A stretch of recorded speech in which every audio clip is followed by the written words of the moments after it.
J'ai eu de la chance. J'ai eu le bon viol. Le bon viol, c'est celui avec le loup-garou sorti de nulle part. Sur un parking, à la tombée de la nuit, avec un couteau qui luit. Même si c'est un cutter. Sauf que les coups étaient suffisamment bien envoyés pour laisser aucune trace. À part juste un tout petit bleu là derrière l'oreille droite. Il paraît que les hommes qui battent vraiment bien leur femme, ils savent faire ça. Frapper sans laisser de traces. Lui, il a su.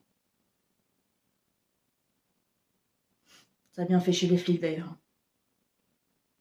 Le commissaire, il m'a dit « Ah, c'est dommage, elle est même pas défigurée. » Oui, parce que ça, c'est une habitude à prendre. Dès le dépôt de plainte, quand t'es victime de viol, on parle de toi en disant « elle ». Comme si t'étais pas là. En même temps, t'es plus tout à fait là. Hein. Elle est même pas défigurée. Elle était pas la bonne victime, ça allait être compliqué à plaider. La bonne victime. La bonne victime, c'est celle qui porte encore les stigmates sur le visage. Forcément à terre. Brisée définitivement en 1000 morceaux. La bonne victime, elle est écrasée par le poids de la honte. Noyée dans ses propres larmes. Puis tu sais pas très bien d'ailleurs hein, si c'est de la souffrance ou de la culpabilité.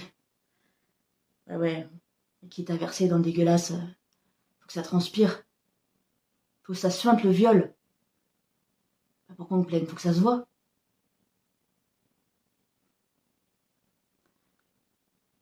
Parce que elle aurait dû avoir la décence minimale de porter encore sur le visage des traces de sperme ou de sang quand elle est venue vous voir, c'est ça?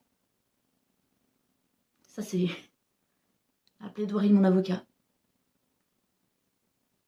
Ça pique un peu, mais j'aime bien. Puis j'aimais bien aussi que ça se voit pas sur mon visage. J'avais envie qu'on me trouve encore belle dehors. Poker face.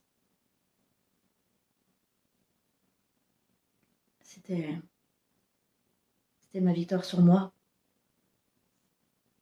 Ma revanche sur lui.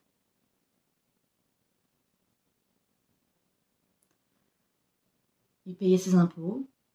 Et comme il entraînait l'équipe des minimes et qu'il était père de famille, bah ça pouvait pas être un violeur. Ah non.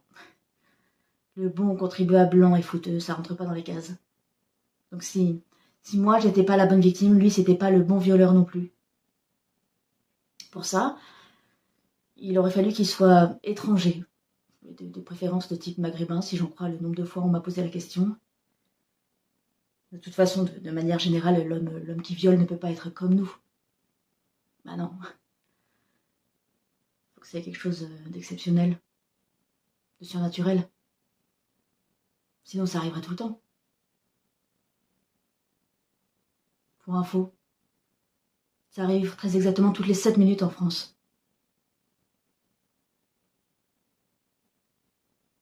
Ils en ont parlé pendant 6 heures avant de la quitter, le bon contribuable.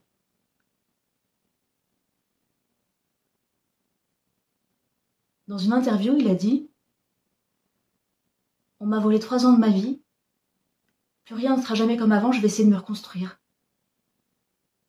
Putain mais mec, ça te dérange pas de me voler aussi mes mots quoi.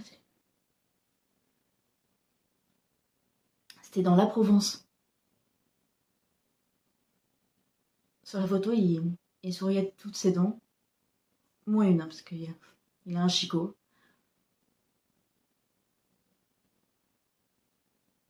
Ben ce jour-là, et ce jour-là seulement, j'ai eu envie de me jeter sous un train.